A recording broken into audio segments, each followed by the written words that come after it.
आदाब दोस्तों, मैं सनम एजाज। सुबह सुबह का वक्त है। कश्मीर में, जम्मू में या दिल्ली में इस वक्त जब मुल्क में कहें तो सबकी नजरें इस वक्त जो है वो इंतखाबात पे है। तीन बड़े इंतखाबात, दो तो बड़े हैं, एक छोटा वाला मामला है। दो बड़े हिमाचल के हैं, गुजरात के हैं।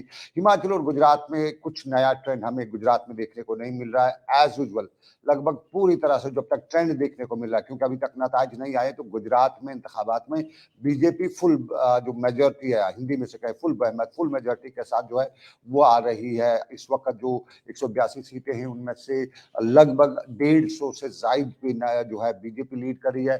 कांग्रेस 19 सीटों पे लीड कर रही है। आम आदमी पार्टी यहाँ पे 7 सीटों पे लीड कर रही है। एक आध 4 सीटें जो है वो दूसरी है। और उसके बाद अगर हिमाचल देखें, 68 सीट हिमाचल में, और 68 में से देखा जाए तो इस वक्त कहीं ना कहीं आंकड़ा जो है, टाकरा जो है बराबर है। 30-35 का टाकरा है, और 30 में अभी बीजेपी लीड करी है, 35 में कांग्रेस लीड करी है। हिमाचल की एक हिस्ट्री रही है, यहाँ कोई भी सरकार जो है वो रिपीट नहीं हुई अब तक। हर 5 साल के बाद सरकार बदलती रहती है, तो अब की बार क्या कुछ होगा ये बहुत इंपॉर्टेंट है। लेकिन सबसे इंपॉर्टेंट हमें गुजरात पर नजर डालनी पड़ेगी, क्योंकि गुजरात में आम आदमी पार्टी, कांग्रेस और फिर ओवैसी फैक्टर, इन तीन फैक्टर्स ने इतना काम किया कि जो वोट था वो कहीं न कहीं, जो बीजेपी का नाराज वोट था वो इनमें चला गया। बीजेपी को कहीं कुछ अगर इनकम्बेंसी थी तो वो इधर चली गई, डिवाइडेड चली गई। तो बीजेपी फुल एक मेजॉरिटी के साथ गुजरात में नजर आती दिख रही है। और उसमें जो है लगभग जो एक बड़ा फैक्टर है वो है ओवैसी फैक्टर का, जो लगभग 16 सीटों पे बीजेपी को फायदा दे रहा है। यूजुअली कहा जाता था कि ओवैसी जो है अगर डायरेक्टली वो बीजेपी के लिए काम नहीं कर रहा है, लेकिन इनडायरेक्टली वो बीजेपी का ही काम कर रहा है। और वो साबित होना शुरू हो चुका है। हमने उत्तर प्रदेश के इंतखाबात में देखा, जो वहां पे ओवैसी फैक्टर ने काम किया बीजेपी के लिए फायदे, और गुजरात में भी फायदे की पते की बात जो है वो ओवैसी कर रहा है। लेकिन हमें कश्मीर पे अगर नजर डालें, कश्मीर में बहुत इंपॉर्टेंट दो मामले हैं। आज बांडीपुरा की एक सीट, डीडीसी की एक सीट, और कुपवाड़ा की दुगमुला वाली सीट पे इलेक्शंस की काउंटिंग होने जा रही है। और आपको हैरानी होगी, दिलचस्प कहानी ये बताएं, कुपवाड़ा में जो पहला फेज था उसमें बीजेपी लीड की हुई है। और बीजेपी ने यहाँ पे अगर कुल मिला के जो आदाद शुमार मेरे पास है, 141 वोट पहले फेज में गिने गए, फर्स्ट राउंड में गिने गए, और उनमें 141 में से बीजेपी को 122 वोट पड़े हैं। 6 जो हैं इसमें से, जो 6 हैं नेशनल कॉन्फ्रेंस को पड़े हैं। पीडीपी एक्चुअली वहाँ पे पीडीपी कैंडिडेट तो उसके पास पीडीपी का है, कैंडिडेट के पास निशान पीडीपी का है, लेकिन वो कहीं ना कहीं पीपल्स कॉन्फ्रेंस का कैंडिडेट जताया जाता है। और पीडीपी ने उसकी मुखालफत की थी। उन्होंने कहा था कि नहीं, ये हमारे साथ ऐसा हुआ, साजिश हुई वगैरह। तो उन्होंने उसके वोट ना देने की बात, उसको 2 वोट मिले हैं। 122 वोट बीजेपी को मिले हैं फर्स्ट फेज में। लेकिन ये डरिएगा नहीं, बहुत से लोग इसको कहेंगे बीजेपी पे आ रही है, कश्मीर में कुपवाड़ा में सेंध लगा रही है। बहुत से टीवी चैनल्स पे ऐसा चल रहा होगा, बहुत से सोशल मीडिया पे इस तरह का भी। लेकिन ये 122 वोट जो है, ये जम्मू से जो माइग्रेंट वोट हैं वो पड़े हैं। 100 बीजेपी को जम्मू से कश्मीरी पंडित जो वोट डाले हैं, 124 वोट पड़े हैं। उनमें से 122 जो हैं वो बीजेपी को पड़े हैं। बाकी जो हैं वो 2-2, 4-4 होके वहां पे जो है दूसरी पार्टीज को मिले हैं। और यहाँ पे जिस तरह 122 बीजेपी को पड़े, तो आजाद एक है, उनका नाम जो है हमीदा बेगम, उसको 6 वोट के करीब पड़े हैं। शकीला जो है वो बीजेपी की है, उसको 122 वोट पड़े हैं। और 122 के बाद उसका जो फिलहाल है सिस्टम जो है वो जीरो पे ही उधर ही है, 122 से आगे नहीं बढ़ रहा है। लेकिन इस वक्त वहां पे देखने को मिल रहा है पीपल्स कॉन्फ्रेंस, नेशनल कॉन्फ्रेंस, इन दो जमातों में कहीं न कहीं मुकाबला जो है सेकंड फेज में शुरू हो चुका है। और अगर हम सोनावारी की बात करें, सुंबल सोनावारी के इलाके की बात करें, जहां पे भी आज एक सीट जो है, ये डीटीसी सीट का चुनाव जो है वो हो रहा है। इन दोनों सीटों पर पिछली बार भी इंतखाबात हुए थे, वोट पड़े थे, लेकिन काउंटिंग नहीं हुई थी, क्योंकि बाद में इनमें 2 जो कैंडिडेट्स थे जिनका ताल्लुक बाद में बताया गया कि पाकिस्तानी कश्मीर से हैं, और वो माइग्रेट होकर कश्मीर इंडिया यहाँ आए हुए थे। यहाँ उन्होंने जो यहाँ के लड़कों के साथ शादियां की थी, और शादियां करने के बाद उन्होंने यहाँ पे जो है फॉर्म वगैरह भरे थे।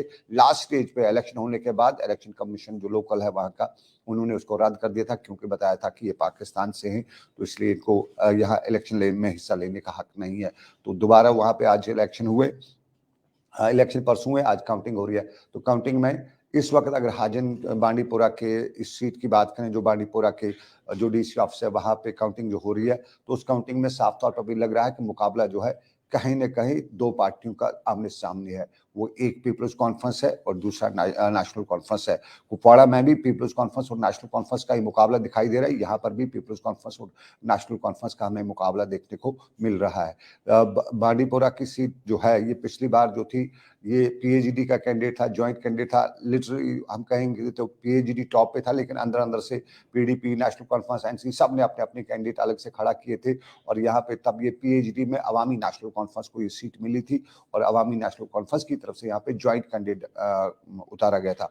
कुपवाड़ा में भी ऐसा हुआ था, तब वो पीडीपी को सीट मिली थी और कुपवाड़ा में पीडीपी ने ज्वाइंटली अपने कैंडिडेट उतारा था, लेकिन अपने डमी कैंडिडेट सभी पार्टी ने, नेशनल कॉन्फ्रेंस ने, पीसी, तब पीसी जो है सजाद गनी लोन की पीपल्स कॉन्फ्रेंस है जो गुपकार अलायंस में थी, और गुपकार अलायंस में रहते हुए वहां पे उन्होंने डायरेक्टली अपना कैंडिडेट तो नहीं उतारा था, लेकिन अपना इनडायरेक्टली जो है डमी कैंडिडेट उन्होंने वहां पे भी उतारा था। तो आज ये दोनों जो है काउंटिंग लगभग 1 बजे तक मुकम्मल हो जाएगी। तो 1 बजे पता चल पाएगा कि क्या कुछ सिचुएशन निकल के आती है। मुकाबला अभी जो है वो पीपल्स कॉन्फ्रेंस और नेशनल कॉन्फ्रेंस दोनों जगहों पे लगभग लग रहा है उसी तरह का है। कोई बड़ा जो है उलटफेर ना हो जाए तो हम कहेंगे कि कुछ है। बीजेपी पहले राउंड में जो था, बहुत से आपने सोशल मीडिया पे ब्रेकिंग खबर देखी, बीजेपी लीडिंग, वो 122 वोट बीजेपी को मिले थे, लेकिन वो पोस्टल वोट थे जो जम्मू से कश्मीरी माइग्रेंट पंडित्स ने डाले थे। तो कश्मीरी माइग्रेंट पंडित्स ने, कश्मीरी पंडितों ने टोटली वन साइडेड वोट डाले थे, उन्होंने किसी और पार्टी को वोट नहीं डाला था। 2 वोट यहाँ पे रिजेक्ट भी हुए हैं, लेकिन ओवरऑल यही कि ये जो मामला है अब सामने निकल के आ रहा है। इस वक्त ताज़ा तरीन अपडेट यही है कि बांडीपोरा की सीट पे भी मुकाबला जो है National Conference versus Peoples Conference है। अपनी पार्टी भी वहां पे कहीं ना कहीं पाँव मार रही है, पाँव पसार रही है, हम यही कह सकते हैं। लेकिन जिस तरह से ट्रेंड देखा जा रहा है, तो या जिस तरह से लोकल एग्जिट हुआ है, पोल एग्जिट हुआ है, उसमें यही लग रहा है कि नेशनल कॉन्फ्रेंस और पीपल्स कॉन्फ्रेंस का मुकाबला है। इट इज नेशनल कॉन्फ्रेंस हम ना कहेंगे, यासिर रेशी वर्सेस मोहम्मद अकबर लोन के हिलाल अकबर लोन का मुकाबला हो रहा है। और अब देखना होगा कि फैक्टर, इंपॉर्टेंट फैक्टर है वो है अजस का फैक्टर। अजस के फैक्टर में जो कानकनी का मामला है वहां पे वो लोग क्या करते हैं, क्योंकि वहां पहले अंदाजा यही था कि वो लोग वोटिंग में हिस्सा, वो बता रहे थे कि हमारी जो रोजी रोटी है बंद कर दी गई है, इसलिए हम वोटिंग से दूर रहेंगे। एज ए बाइकॉट उन्होंने कहा था कि हम धमकी दी थी कि गुस्से में हम सरकार को बताएंगे कि हम इसमें नहीं आ रहे हैं। तो लेकिन उसके बाद लास्ट स्टेज पे हमने देखा वहां पे अच्छी खासी पोलिंग भी हुई। पहले एक मूड था, लेकिन बाद में पोलिंग अच्छी खासी हुई। वो बहुत ही इंपॉर्टेंट फैक्टर है, वो किस तरफ जाएगी।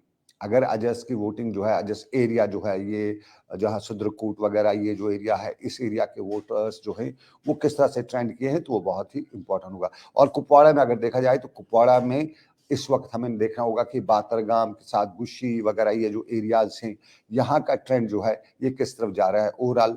बाकी तो सबको हमें मालूम है कि मुकाबला बराबरी बराबरी का है, लेकिन ये फैक्टर जो है बातरगाम गुशी वगैरह का, ये वो यहाँ के वोटर्स ने किस तरह का ट्रेंड इस्तेमाल किया है, तो वो डिसाइड करेगा कुपवाड़ा से। और ये आने वाली जो सियासत है उसमें भी डिसाइड करेगा, क्योंकि कुपवाड़ा में पीपल्स कॉन्फ्रेंस के जो पहले पीडीपी के जो एमपी भी बने फयाज मीर साहब, वो पीडीपी की टिकट पे असम्बली के इलेक्शन जीते, 150 के करीब हारे, असम्बली के इलेक्शन हारे, 150 करीब वोटों से वो हारे।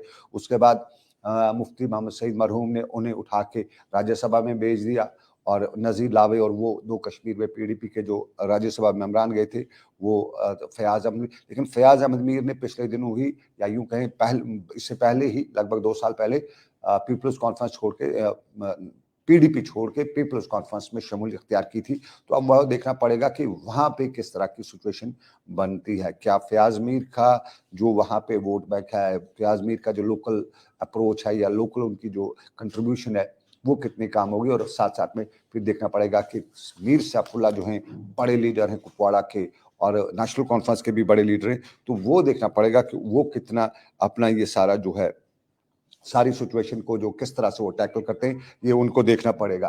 फिलहाल हमारे पास अपडेट्स यही आ रहे हैं कि कुपवाड़ा के पहले फेज में बीजेपी जम्मू से 122 वोट ले चुकी है। ये सारे कश्मीरी पंडितों के वोट हैं, इसमें जो है कश्मीर का सारे पोस्टल वोट्स हैं। और उसके बाद अगर हम सोनावारी में देखें तो मुकाबला जो है वो नेशनल कॉन्फ्रेंस और पीपल्स कॉन्फ्रेंस 2 का आमने सामने का है। तो देखना, हमें कुछ देर और इंतजार करना पड़ेगा। लगभग 1 से 2 बजे के बीच में टोटल पोलिंग खत्म हो जाएगी, उसके बाद ही पता चल पाएगा कि क्या कुछ निकल के आती है। और ये सारी सिचुएशन जो है जम्मू कश्मीर की आने वाली सियासत, पर्टिकुलरली गुपकार अलायंस के रिलेटेड जो सियासत है उसको सामने हमें दिखाएगी, उसका जो रास्ता है या उसके जो पैरामीटर्स है वो डिफाइन करेगी। तो फिलहाल इलेक्शन अपडेट में इतना ही। हर घंटे के बाद हम कोशिश करेंगे आपको अपडेट करने की। फिलहाल दीजिए इजाजत, रखिए अपना ख्याल। अल्लाह हाफिज।